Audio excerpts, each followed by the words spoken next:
afternoon, everyone. Good afternoon, everyone. Yay, there we go. I was told you were an enthusiastic group, so I'm glad we're getting off to a good start. It's my old teacher hat on. No, it's really great, and it's so great to see so many of you here. Thank you, Kristen and Nate and Bella, for all that you did to make this course happen. I'm really excited to be here to share what we've been doing. This is, of course, very much about new spaces and new activities. We've been very busy over the last several months and couple of years, getting new activities, new spaces, and really bringing the Center for Netherlandish Art, or as I'll frequently abbreviate today, CNA, to life, and indeed how we are not becoming, but are a hub for Netherlandish art in Boston. But before we get to that, maybe we want to step back a little bit. And that there's actually a long history of connection between the Netherlands and New England. This is a fascinating painting in the collection by Adam Villarts of the Pilgrims departing Delfshaven on their way to America. Wait a minute. Is that what's supposed to be happening? Guess. The Pilgrims, what is not as commonly known, but is known by some, is that before crossing the Atlantic to North America, they actually spent a considerable amount of time in the Netherlands, in the recently emerging Dutch Republic. They spent 12 years living in exile between 1608 and 1620. They then came back and actually did depart from England before crossing the Atlantic. But there was a considerable period of time where many of their cultural ideas and perceptions were formed by that experience living in Leiden, a university town city in the Netherlands. And it was so great to have this picture that really shows that. This is leaving, so they lived in Leiden, they traveled to Rotterdam, and Delfshaven is a port outside Rotterdam. And of course, as part of the larger cultural landscape at this very same time, the New Netherlands colony, this map is oriented so that south is up, north is down, in case you're confused, but showing the proximity, and it does register at the bottom, New England, while mapping out the territory of the New Netherlands, which was a Dutch territory, the area around New York and the Hudson River Valley between 1621 and 1674. Boston also has a long history of engagement with Netherlandish art. These are two examples which are amongst two of the earliest acquisitions by the museum. So Dutch on the left, Flemish on the right, and when I say Netherlandish, that is our umbrella term to describe both Dutch and Flemish, Flemish being the Dutch-speaking part of Belgium, as part of the early acquisitions. So on the left, Gebern van den Eekhout from 1874, a gift from a bequest of Charles Sumner, the US senator and longstanding abolitionist. And on the right, Jan Wildens, which actually entered the collection a year earlier in 1873. And thanks to collections that continue to develop over the course of history of the museum, there were many important exhibitions that took place thanks to a long history and tradition of curatorial staff here at the museum. Peter Sutton, who did, amongst other projects, Masters of Dutch Landscape Painting, The Age of Rubens, Cliff Ackley and our Prints and Drawings, who did the magisterial printmaking in the Age of Rembrandt, and Ronnie Baer's Class Distinctions. Beyond that, beyond our own community at the MFA, there's a long history of teaching Dutch and Flemish art in the area.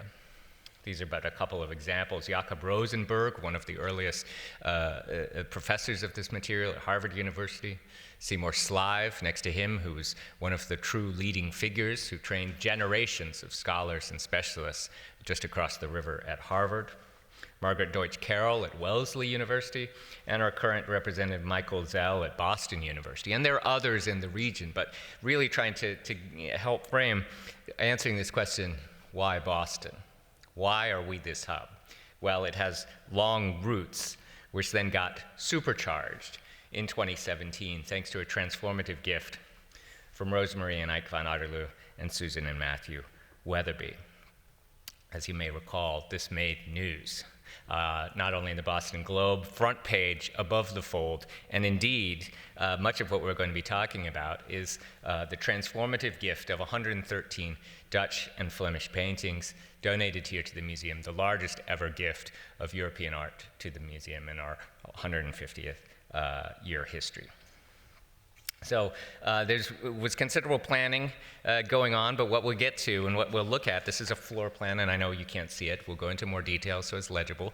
But this is the overall footprint of the new galleries for Dutch and Flemish art, which are our opportunity to, for the first time, tell an integrated story of the historical MFA collection alongside the recent gifts from the Van Otterloos and the Weatherbies, and also some new things, some new acquisitions.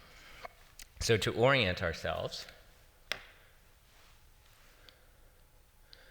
so that's our hemicycle, the Coke Gallery, which does have Flemish art, was not part of the reinstallation. The hemicycle here, this is on the second floor of the Evans wing. We'll be walking through, I'll walk you through these spaces, Roger van der Weyden. This is the 244 long gallery, leading up to 242, that which bookmarks on the opposite side the Impressionist gallery, which, as I'll share, we've subdivided into two different spaces. Another gallery, and then two other galleries here. I also want to highlight here, and I'll point it out again, this is the elevator lobby, the Fenway elevator. So 2 floors down is the Center for Netherlandish Art Library and Forum. So I'll explore, as we're talking through, the interconnections between the center and the galleries and how we work together to achieve our missions. So I'll go through all of our spaces, but so this is the Netherlandish tradition, south and north, meaning Dutch and Flemish, in the home, global commerce, and a modern art market. So we'll be going through these spaces together, starting with the Netherlandish tradition. So where we start, so our when I'm talking about Netherlandish art or Dutch and Flemish art here at the MFA, I'm talking about the long 17th century. So so 1580 in through about 1750 are the types of things we're going to be looking at. Of course, we have a couple of stellar works from the earlier part of, from earlier centuries, including Roger van der Weyden's magisterial St. Luke drawing the Virgin from 1435 to 40. So we use this as an entree, as a starting point to get into that long gallery, which you see there on the right.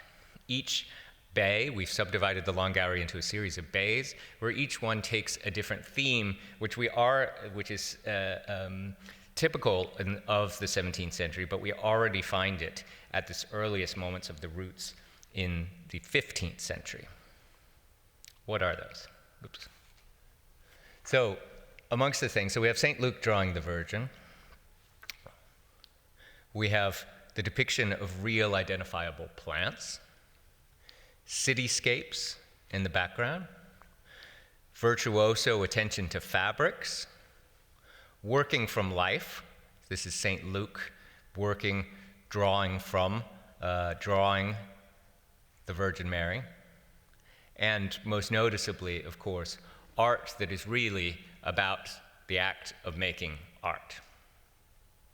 It's really quite remarkable that already at this point in time, 1435, this is, Roger van der Weyden is one of the earliest artists we know by name in the Northern European tradition. The great history of art that's written by Carl van Mander, The Lives of Artists, which essentially lays out the history of the tradition of Northern European artists as distinct from Italian, German, and ancient artists, begins with this story. And so here too, we begin. And it's able to put things in conversation, and so for the first time, we put Roger van der Weyden in conversation with one of the museum's great masterpieces, Rembrandt's Artist in the Studio from about 1628. This is one of my absolute favorite pictures in the historical collection. Kristen introduced, I used to be an academic, I used to teach. I always began my lecture courses with this work. Why? It's small scale, it's relatively modest. We have an artist standing in his studio, and we see the back of a canvas, or more accurately, a panel. We see that on his left hand he has his palette, he's holding some brushes, he has the maul stick, which one uses to keep your elbow from scraping the surface of the paint. He's in a smock, but he's not actually holding the brush in front of the panel. He's not putting paint onto the surface. He's standing back, he's standing at a distance, he's standing at a remove. We have shadows coming across his face. Very typical, even today, I think of this as like the book jacket of the picture of the author, the thinking individual, which in fact is what he's very much picturing. Rembrandt is standing back, thinking about art. We don't see what's on the panel, we see the back of the panel. So we don't know, has he started? Has he started something? Is he in process of contemplating what should I paint? Is he thinking midway? Okay, what should I do next? Or is he at the end of the process thinking, is it done? We don't know. And that's part of the beauty of the picture, of course, right?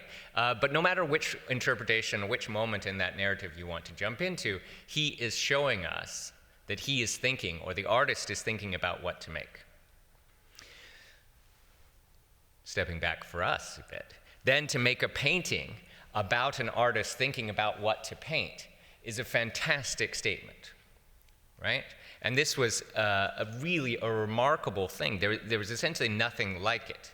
If you have taken art history courses or something else, Velázquez's Las Meninas might come to mind as a picture of an artist looking at the back of a picture. This is 30 years before that. Not only is it 30 years before it, but this is Rembrandt at the beginnings of his career. He's a young man at this point. He has not moved yet to Amsterdam. He's about 20 years old, and he is already so precocious that he is asking the questions, what is art? What does it mean to be an artist? His answer at some level is that it is about thought. The things that we're going to be looking at in All the Wonderful Things, they picture the world around them, artists looking at the world around them and responding to it, landscapes, still life, scenes of everyday life, portraits. But why we want to start here, why I think it's important to start here, is to remind everyone that all of those things, as naturalistic as they may be, are all about thinking, right? The act of creating art is part of a twofold process, at least. There's the intellectual conception and there's the manual execution. And so it's really important to foreground that intellectual, mental part of the artistic process.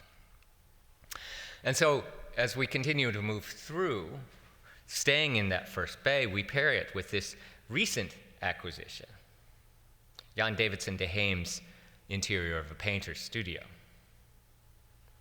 It's like they were made for each other. Look at the two pictures. Look at the floorboards, seem to be almost exactly the same. They're in different scale. The door on the right, the structure of it, the overall space, and an artist within a space. And indeed, it does seem that Jan Davidson de Heem is responding to Rembrandt's work. It offers a slightly different picture, though, right? So we have, is this the artist? Could be. Also could be a potential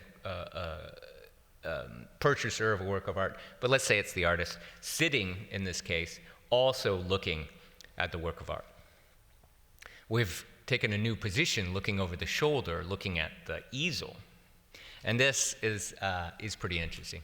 I truly love paintings. We'll talk about works from a variety of media. But this is a fascinating thing for me because most normally when you see a painting within a painting, it's an artist showing off a finished product. What you see here, though, is that it's in the early stages of being worked on, and in a very typical Northern European fashion of working not with a drawing in the Italian Renaissance tradition, but working in light and shade and building up through tones, what we call dead coloring phase. We've got the gray background working through some initial designs, but also the part, not just initial designs, but thinking about how to create through light, shade, and form. So we've got this entree too, and when you put all those three pieces together, Roger van Weyden, Rembrandt, de Heem, you get an introduction into how all of the things are made that follow forth in the suite. Here you see in Maria Schalken's self-portrait, for example, the much more common approach where an artist has the finished product on the easel. You find these right away as you walk through our galleries. Maria Schalken and Judith Leister, two portraits of women who were artists. This is an important thing to recognize too, that the variety of artistic production in the Netherlands, in the Dutch Republic, and Northern Europe was diverse. Our historical stories don't always reflect the realities of the situation, but we're really pleased to be able to showcase through our galleries that we have 8 different paintings by 4 different women from the period. And but we didn't want to set them up as a separate category. Instead, we wanted to introduce people at the beginning to, on one wall is Rembrandt, and another is Maria Schalken, Judith Leister, and Gerrit Douw accompanies them. But to really foreground this story for our visitors, which gets at part of what we're trying to do, is to tell the stories of Dutch and Flemish art for today. Not just the stories and the narratives that we have come and to learn over time, but also ways that we can tell accurate stories and ones that meet our understandings today. Because indeed, as with other fields, of course, this is an ongoing field where we learn constantly new things. Talking about the collections. For me, this is the moment where it really stands out what is now possible in Boston. These are 3 paintings by Peter Sanrodam, and there's a 4th on the wall upstairs of an exterior. Sanrodam is essentially the inventor of what was a very distinctive approach in Northern Europe of painting the interiors of real churches. And we have, from left to right, the historical MFA collection had a Peter Sanrodam. In the middle, we see an example of the interior of St. Bavo in Haarlem from the Van Otterloos. And on the right, a church in Utrecht, the St. Janskerk, was owned by the Weatherbees. Put them together, and all of a sudden we have 3 church interiors by essentially the greatest practitioner of the genre. This is truly outstanding. To be able to have these things is really a magical moment, to be able to see the artist's, to go into depth about this artist's work, see how he's going into places, how he's looking at spaces, how he's transforming them in relatively muted tones. But this is really remarkable. There's one in Philadelphia. There's none in the Met.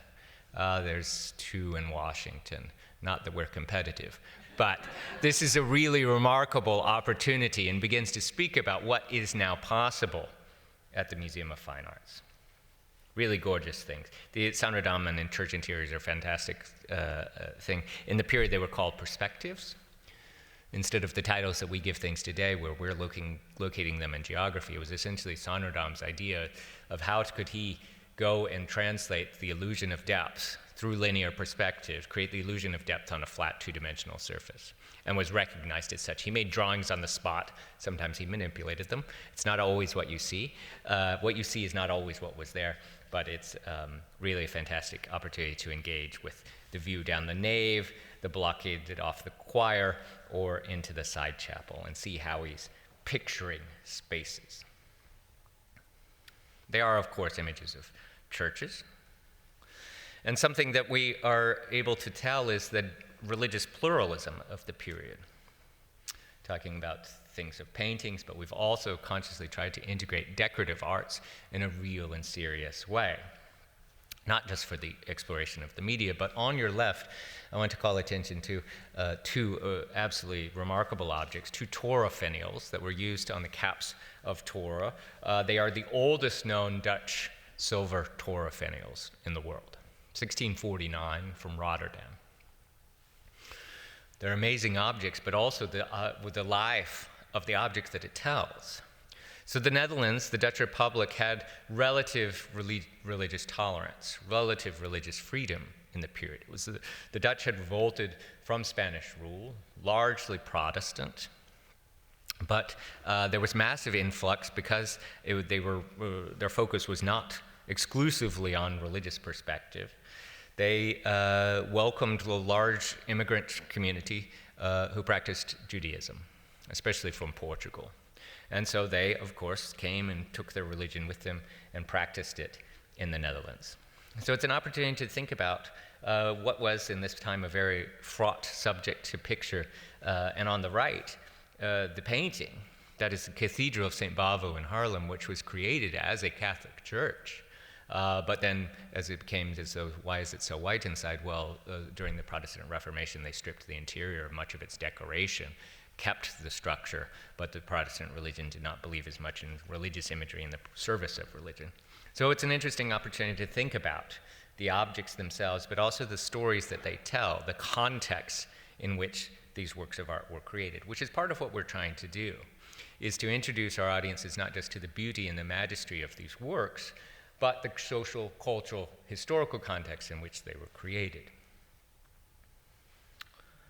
Moving on to a new space, south and north. On one wall, we have Dutch painting.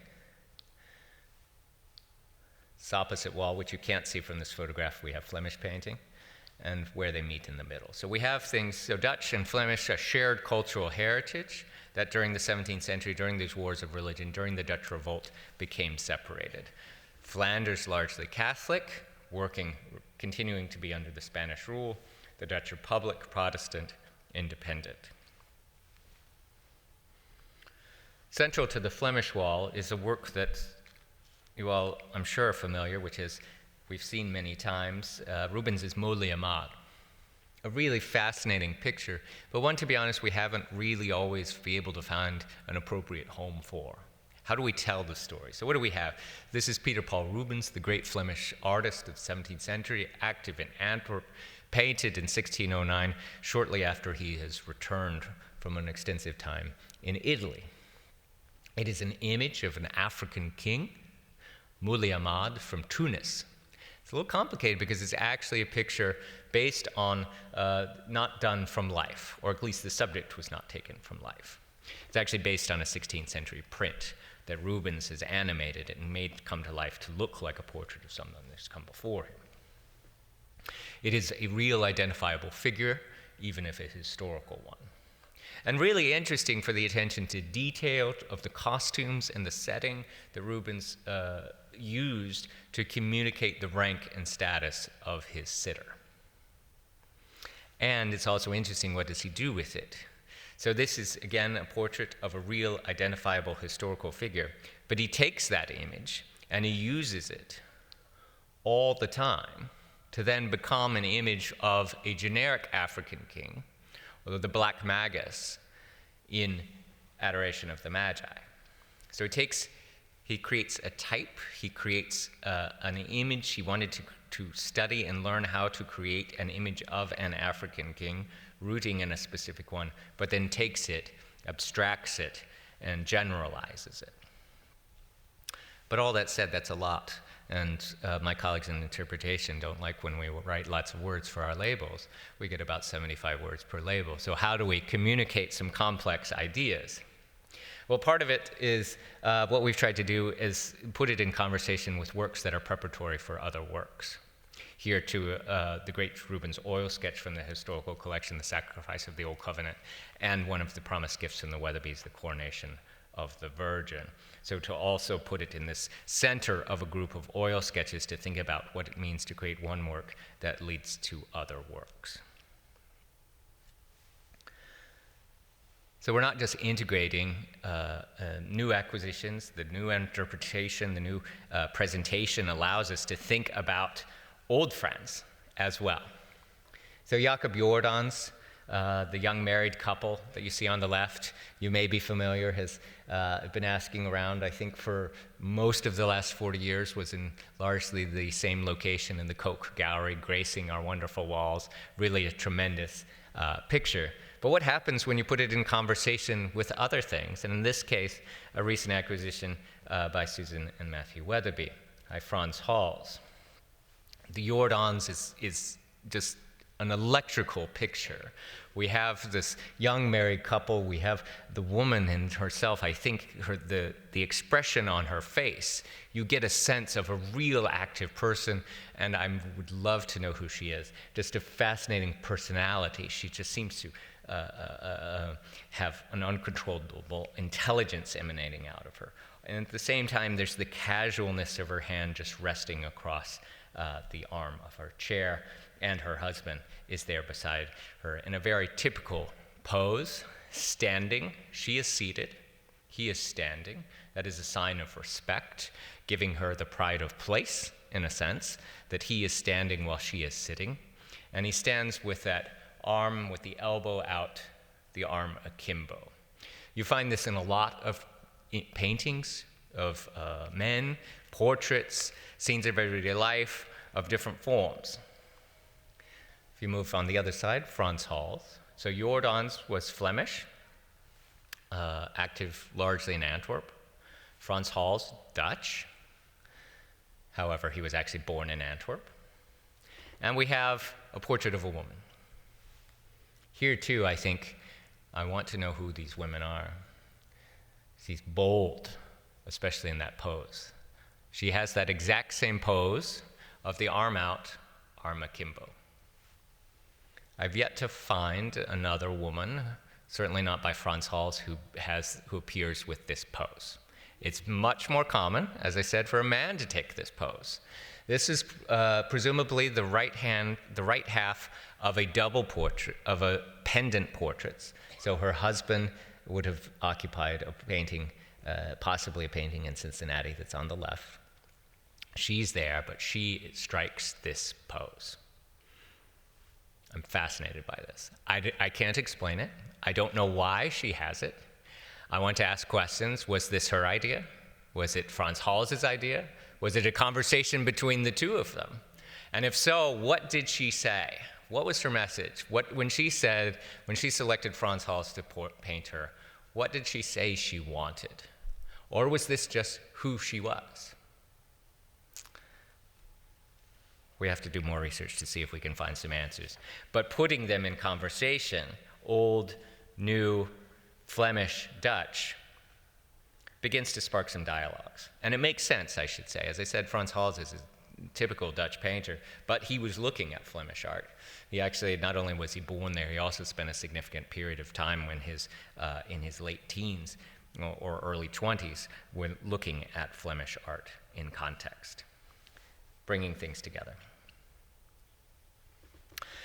There in the middle, so we have these fabulous pictures.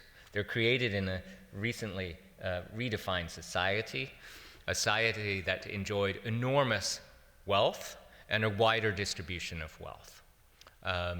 That said, so we don't have, there is no king in the Dutch Republic at this point in time. There's a rising merchant class who is creating and generating enormous amounts of money through, primarily, of course, trade. Trade not only within Europe, but through different parts of the world. So we have installed in the middle of this, the grand gallery, the largest physical space in our presentation, a ship model. The ship, which we know what it was, it's a model, it's a 1717 model of the Valkenisse. It's an actual ship, it's an 18th century model of a ship that was built. It was actually for a long time, since the opening of the American wing, it was on display in the ship model gallery. It's a really rare object. The Dutch made very few in comparison to the English models for ships, and is but one of a handful of things in North America, a truly remarkable object. But it's also, what does it tell us? We know exactly what it was, what it held, and where it went. It went from the Netherlands on more than one occasion, traveling around what is now Cape Town in South Africa, on its way to what was then known as Batavia or Jakarta, the capital of Indonesia. So it made this trek on multiple occasions, and it took quite some time, 6 months or 7 months, to be able to take that voyage. What it did there was it through the Dutch East India Company, the first multinational corporation, got goods and items from the Indian Ocean area, cinnamon, nutmeg, saltpeter, all sorts of spices, brought them back to the Netherlands and sold them these exotic goods for Dutch people at extremely high prices, which then got distributed throughout Europe. And in turn, the VOC, the short for the Dutch East India Company, generated massive, massive amounts of wealth. It's been estimated that this single company, for example, may have been the equivalent of Apple, Google, Exxon, fill in the blank, about pick the 10 largest companies in the world. That's the amount of wealth that's being generated by the international trade, centralized by the Dutch. In the 18th century, the English take over, but in the 17th century, this is the type of things that's going on, and it is then, right? That's what enables the purchasing of art, right? If people find themselves in a situation without much disposable income, where the little amount of money that they have needs to go to food or medicine or so forth, you don't have the means to purchase large amounts of art, to have a society where there can be large numbers of artists. And so this is all intertwined, part of a complex, rich story that is the 17th century in the Dutch Republic.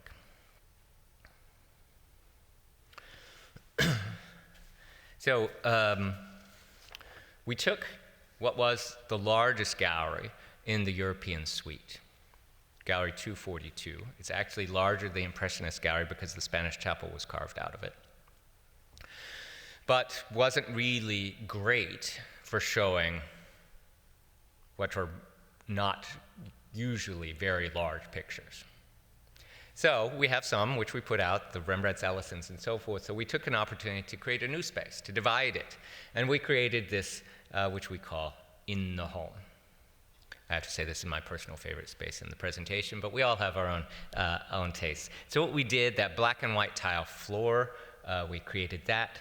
And what we tried to do was try to create an approximation of what it would have been like to see these works of art in the time and place in which they were created. Museums did not exist at this point in time. Most of these works, all of these works, well, I guess most if we count the Flemish, were not created for churches. They were created for homes. And these individuals, most of them that were wealthy merchant elite, they had really amazing homes, and they filled their homes with works of art. What you can see from this picture is also we did a lot of research about how they installed the works of art in their home. And we know a fair amount about it. So they didn't distinguish between works of different media. So you have furniture, you have paintings, ceramics, all together. Very typical to have the ceramics, Delftware or Asian exports on the top of a cast, a grand furniture cabinet, which often was an anchor, center of a room. The paintings, as a result, were hung much more tightly together than what we are usually used to in the 21st century in the museum-going public. And so we tried to give the sense of what that would be like. Indeed, our curatorial team, we had to constantly, we're like, no, we got to put in more. It needs to be denser, it needs to be denser.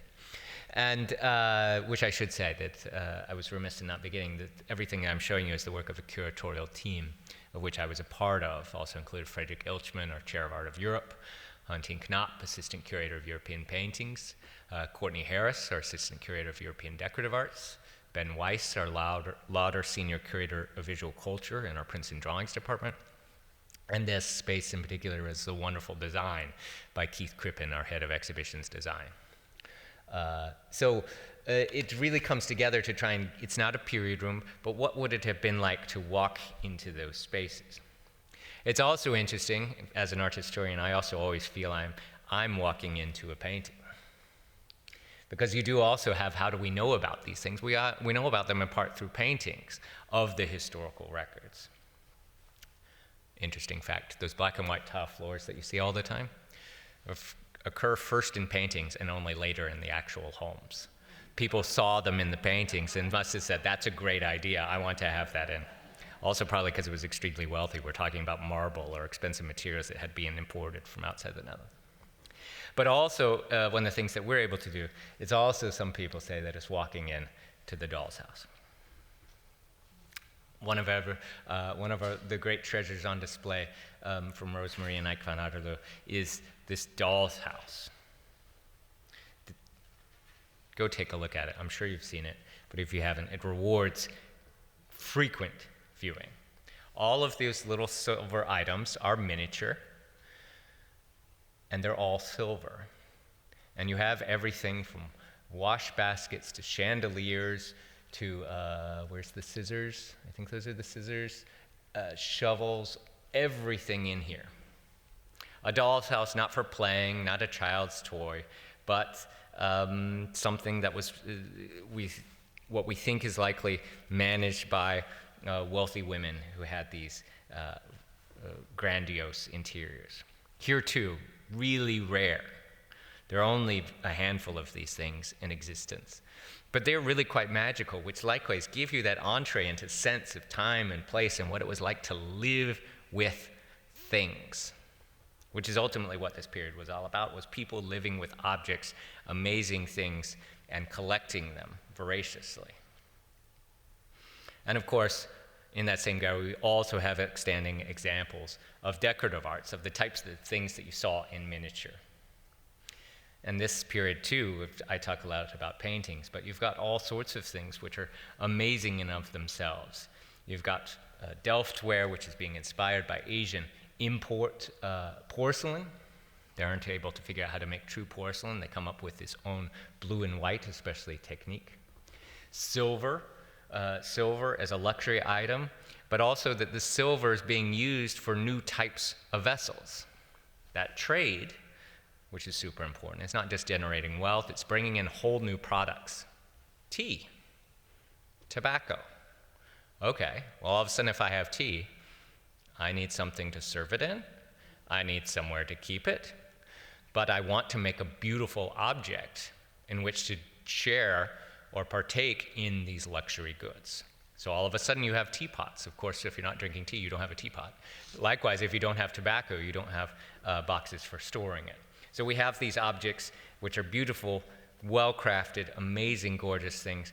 The Dutch silver in particular is a really amazing thing. There's a level of austerity really showing off the material, not as much decoration as what you get in the 18th century. But they also give us some of those moments of the stories of the global engagement. And then we dedicate, so we have some moments where we touch upon those elements in our thematic presentation. A gallery dedicated to global commerce, where we really go quite deep into that story of the Dutch in the world. And to remind you what we're talking about, I mean, we're talking about truly a global network out of Amsterdam and other ports in the Netherlands, which is not only through the East India Company, as we saw with the Valkenisse, stopping in African ports, especially at the Cape, making their way not only to what is today Indonesia, but then to Indonesia as a port from which other trade could take place. The Indian subcontinent, China, and the Dutch had exclusive trading, were the only Europeans allowed to trade with Japan into the 19th century. So all of those goods coming in. Then they also went the other direction, as with the Pilgrims, as with the New Netherlands colony. They also went and had territories for what is now in the eastern part of Brazil, territories in the Caribbean, and of course, what we talked about in the New Netherlands. Goods traveling to and from, the Dutch sending things out into the world, bringing other things back with them across tremendous times and spaces. Really an amazing thing that they were able to accomplish. And it's that environment in which you get things like this, which my colleague calls truly a signature global object. Covered coconut cup. Yes, that is a coconut. A relatively simple item, unless you think about in the 17th century, where on earth did that coconut come from, and what did it take to get it to the Netherlands? Silver, likewise, which could have been coming from German mines, but was most likely coming from mines in South America. Combined, so raw materials from elsewhere in the world, brought into the Netherlands and transformed into a unique, beautiful, amazing object, all with a maritime theme.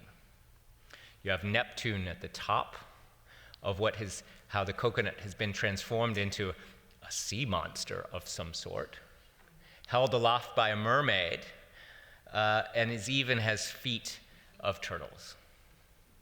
It is sculpture. It is, in theory, a functioning object, and indeed our conservators, when it arrived, opened it up, and it is carved out. You could, in theory, pour something out of it. I cannot imagine ever using something like this myself, but even in your most elegant dinner party, which you might have had on your table as something really as an opportunity to wow your guests and show off, but you could have, it's a functioning spout, but really it is sculpture, right? It is an amazing object taken from these places, inspired by being out in the world, and carved and created in the Netherlands as this amazing virtuoso object. Now, as I'm talking about the global engagement, we should remember the moment that we find ourselves in and the research that has been happening in recent years, including some very interesting exhibitions that our colleagues in the Netherlands have taken part in staging. Shifting Image in search of Johan Maurits, who was the governor of Brazil, Brazil, which was a large part involved in sugar production, and to create sugar involved slave labor. The exhibition provocatively just called Slavery at the Rijksmuseum. And so our colleagues in the Netherlands, even before the pandemic and before the murder of George Floyd, really began to shine a light on these topics and these subjects, and how we could be thinking afresh about the material. At the CNA, before our launch, we participated in that. We staged a 4-day virtual symposium in partnership with Harvard Art Museums and Harvard University on this very topic of art museums and the legacies of the Dutch slave trade. This was an opportunity for the curatorial team, others, to gather together and to hear what our colleagues had been working on. What are the topics, what are the questions, what are the ideas that they are grappling with? How can we inform ourselves to create the most accurate picture possible in our own galleries? And I should say, I haven't gotten to the CNA yet, but this was a really fascinating thing, talking about virtual programming. We had 1,000 people register for this, 1,000 people from 35 different countries. Really interesting to think about what we can do to activate and generate conversations. But that wasn't enough. We convened a team of external experts to work with us on the interpretation for the galleries, particularly the Global Commerce Gallery, so we could be as right and accurate as possible.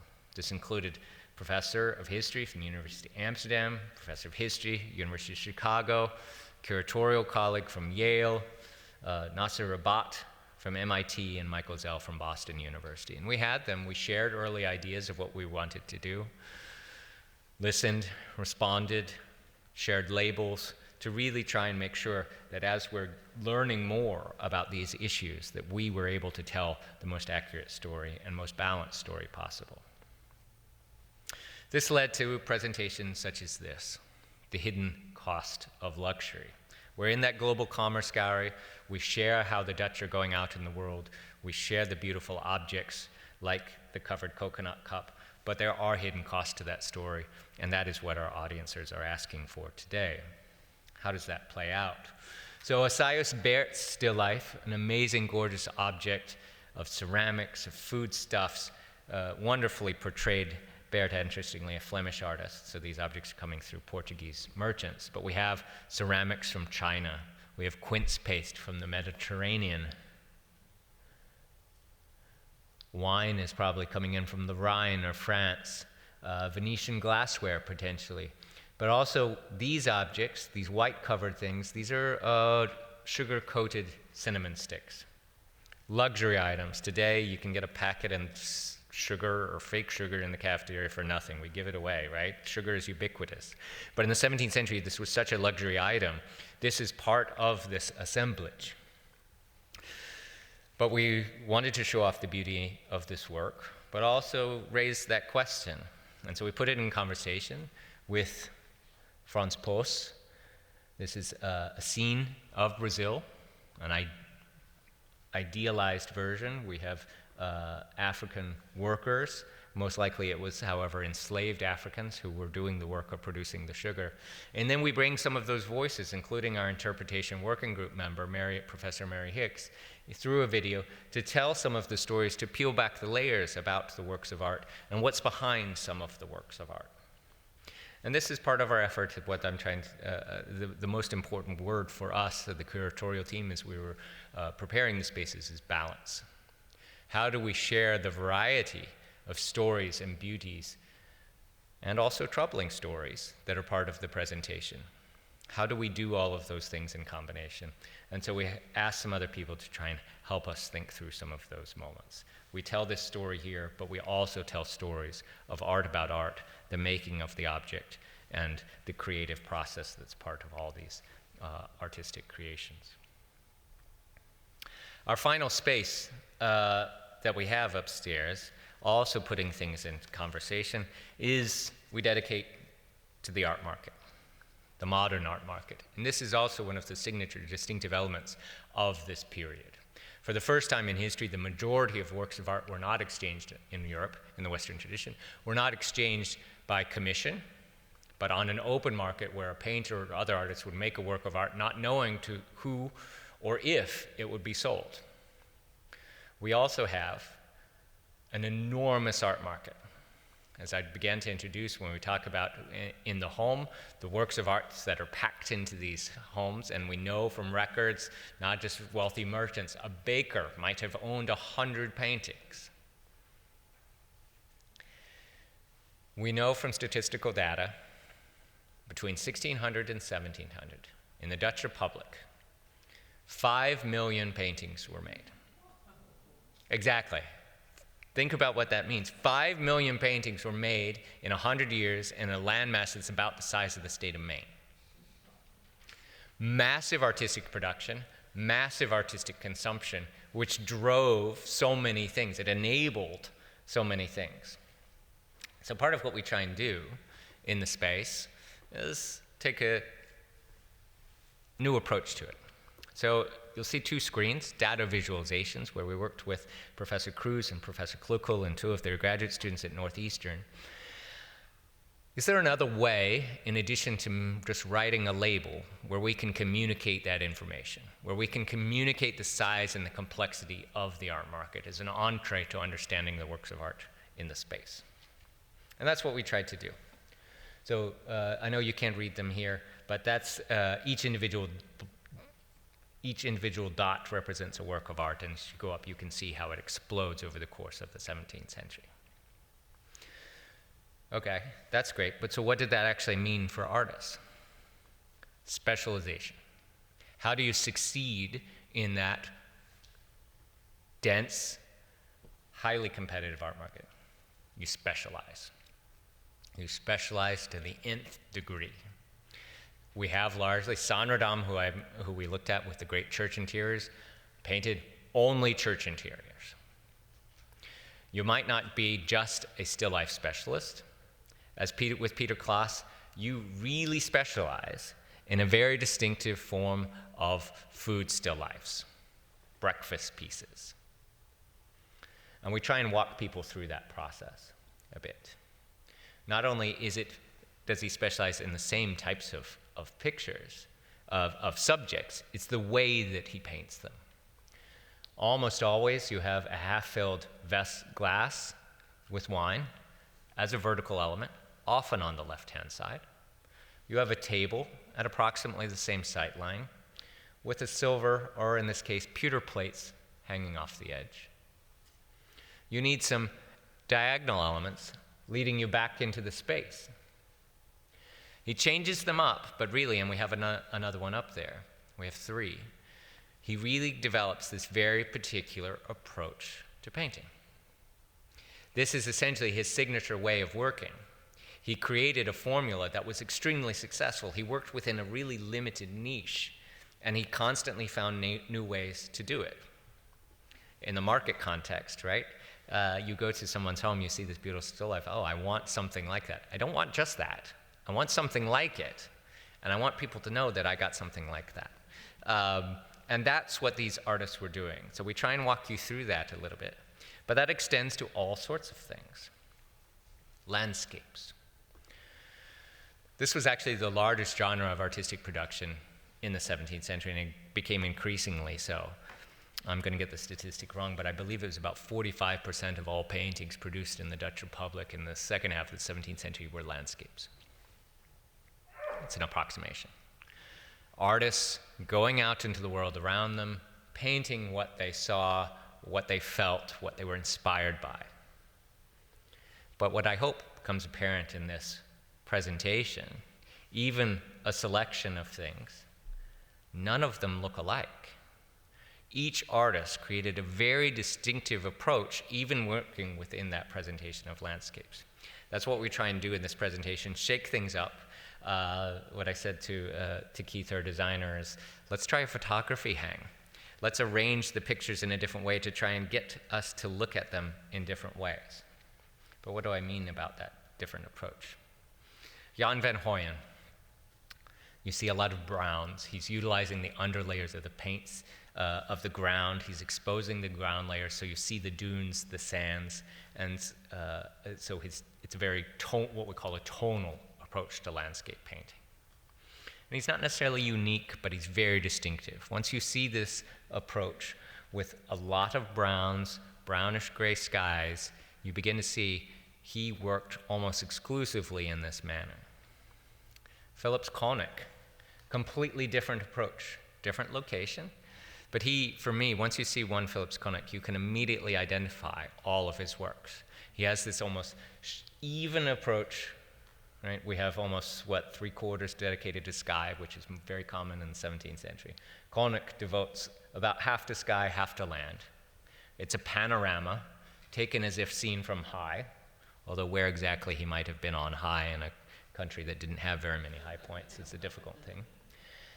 But it's almost a razor-sharp distinction between these two approaches.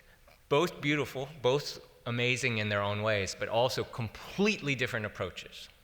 And what I think is happening here is just like Peter Klaas. Each artist is developing a very distinctive approach to painting landscapes. That creates, it's what they're good at. They develop a style, they develop a technique, but also these are working artists, and it worked. It's brand or name recognition.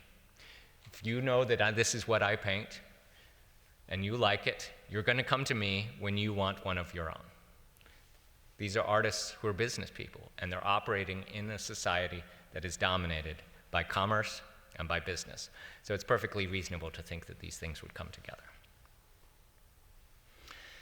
Now, that gallery, which is currently devoted to the modern art market, is a special one for us. It's also what we call the CNA Gallery for Innovative Scholarship. That space, everything came online together as a new suite of galleries. But that gallery will rotate on an annual basis through programs and partnerships facilitated by the CNA. The first one, we had a small, modest, dipping our toe in, working with Northeastern.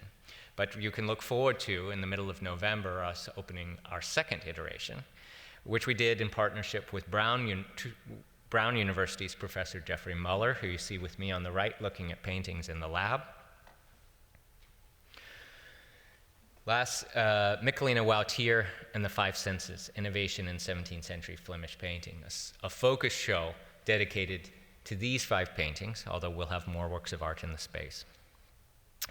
This exhibition is the product of a semester-long course last spring.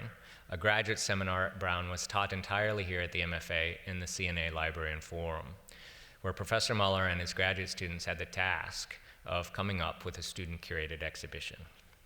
And they came up with this. And this is what we will be showing from November to November next year. As a teaser come forward. They did really good work, I should say. The amount of what they found, the research and the interpretation they found is really quite astounding. As teaser. This amazing series of the Five Senses by Michelina Woutier, who don't feel bad if you've never heard of her. She was really only rediscovered in 2018. I never studied her in all my studies. We did not know her as an artist. These are 5 of about the 35 known paintings by her. 5, 1 each devoted to the 5 senses. But the really remarkable thing even more is they're dated. Go look at them upstairs. Each one is signed and dated. As a result of them being dated, the students could trace the link of who influenced whom. Woman artist, her brother was a painter, looking at male artists, the traditional narrative, she follows the male lead. Guess what? She didn't. And we know it because her works are dated and they came first. Really fascinating. So stay tuned for that. Which gets to a bit more about the CNA. What is it we're doing? Shortest version, we're here to promote the study and the appreciation of Dutch and Flemish art in Boston and beyond. We seek to be an international leader in the field through the quality of our conversations and programs and our sustained commitment to excellence. So there are two parts of it, which we'll go through a little bit. It's the study, the research, and the appreciation. We're a research center located in a public-facing art museum. We're not a university research institute. So that's part of where that second part comes in, is that we have the ability to tap into MFA audiences, to use the collections to try and not only understand them better, but grow and sustain audiences. The other thing, of course, that is different from being a university research center is the objects. The works of art are our anchor. It is all object-based approach. Everything we do begins and ends with the objects and the questions we have of them. At the CNA, we had a couple of initial priorities. One was constructing the physical home for the CNA, the library and forum, and two was developing programs and partnerships. And I want to walk you through some of those a little bit briefly.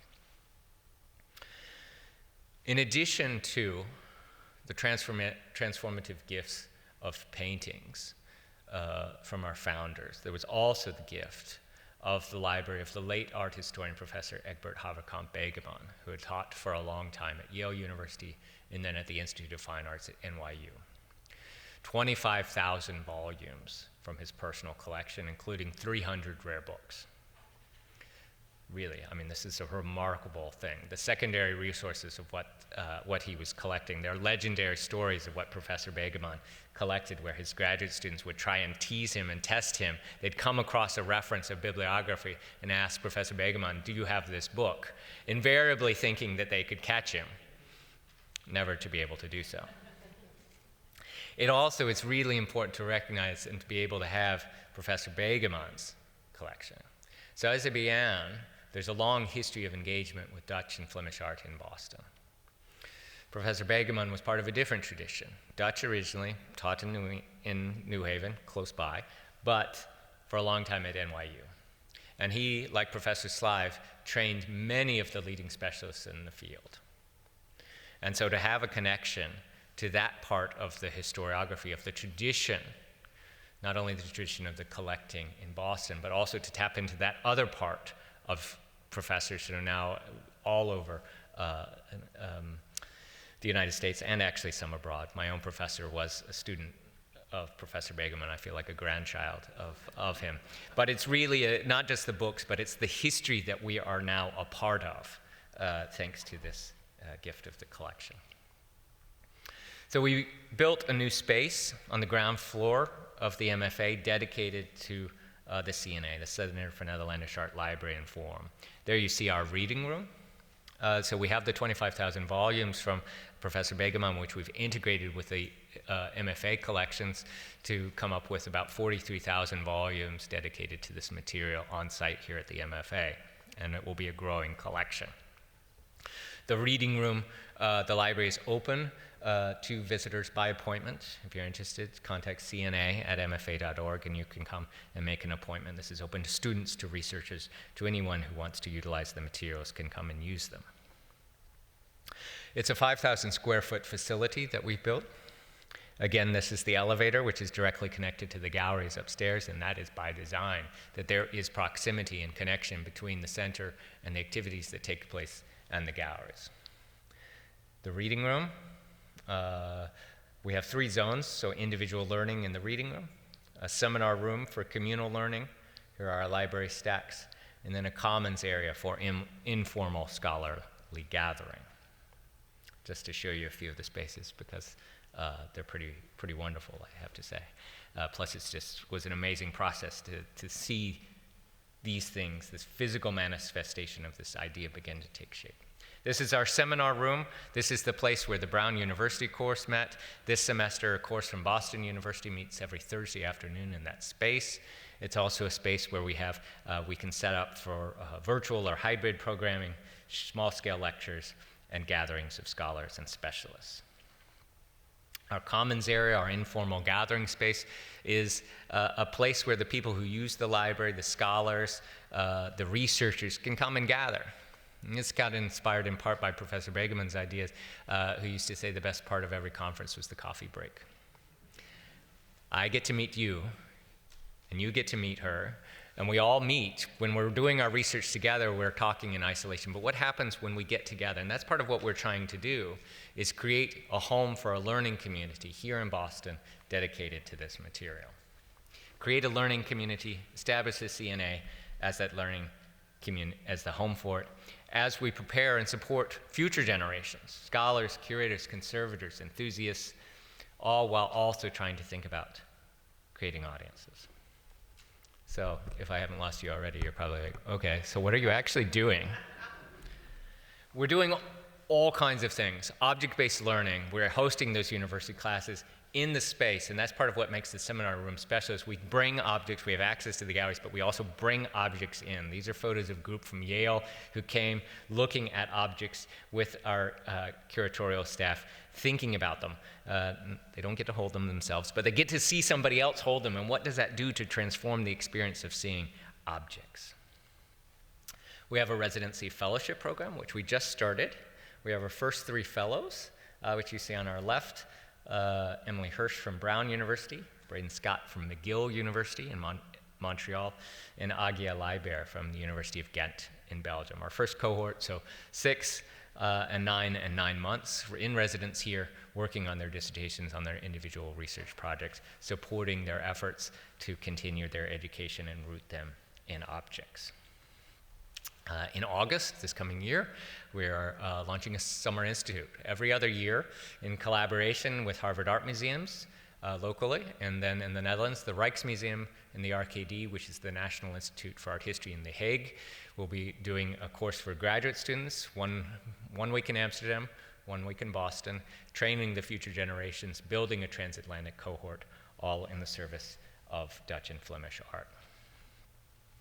Serving audiences beyond Boston, have some digital initiatives which people may be interested in, a partnership with Smart History, where they create a series of online videos in collaboration with us. These are our first 6. We just recorded 7 more, which should be going live later this fall. They're conversations about objects. Their target audience is, the way they're spoken is educated people, but maybe not rooted in art history. Those people are taking, art history survey courses, advanced placement art history, but that's actually only 40% of their audience. The rest are general lifelong learners who are interested in object-based approaches to historical material. We create public programs. This is one we recently held in September, where art and life sciences meet. How can we take these objects which speak to the historical moment, but also they speak to our presence? So in this conversation, we had an art historian from Yale in conversation with a professor of the history and culture of medicine from Harvard, talking about how images such as genre scenes of crowded interiors and taverns are ways to open up conversations about what's been happening over the last few years in the pandemic. Can the objects help us create conversations about how we feel, how we are engaging our world, how we are thinking about our presence? This was done in collaboration with the Netherlands Innovation Network, which is a branch of the Dutch consulate working together in the sciences here in Boston and the life science community in particular. And that begins to get at some of the other things. Right? I mentioned a lot of other organizations or people. We are actively partnering with others, and these are a group of our initial partners. Part of what we're trying to do at the CNA through that community is connect to other communities. When we work together with others, what is it we can accomplish together? When we bring our different perspectives, our different expertises together, what is it that we can accomplish? And so I'm pleased to share at this moment, we have a wide range of partnerships with museums, universities, and we also are able to enjoy some financial support from both the Kingdom of the Netherlands and the Government of Flanders. And all that said, we're just getting started. And so if you want to keep up with our activities, we have our own newsletter. Please register at cna@mfa.org.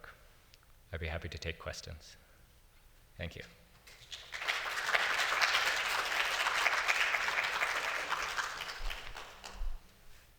light. I can see you all now. I could hear voices, but I couldn't see very much. Please. Those 5 million paintings that were created in that period of time, were they all consumed within the Netherlands, so to speak, or to what degree were they an export product at all? Question was about were the 5 million paintings created also for an export market? Yes, some of them were. Some of them were. They were transported. Most of them European. We don't know of too many that were taken outside of Europe, but the German principalities were heavy consumers.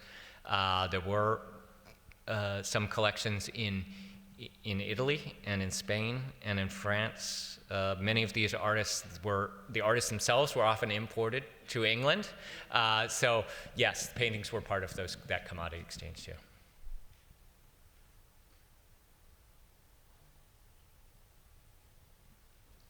Any others? It's okay, I don't bite.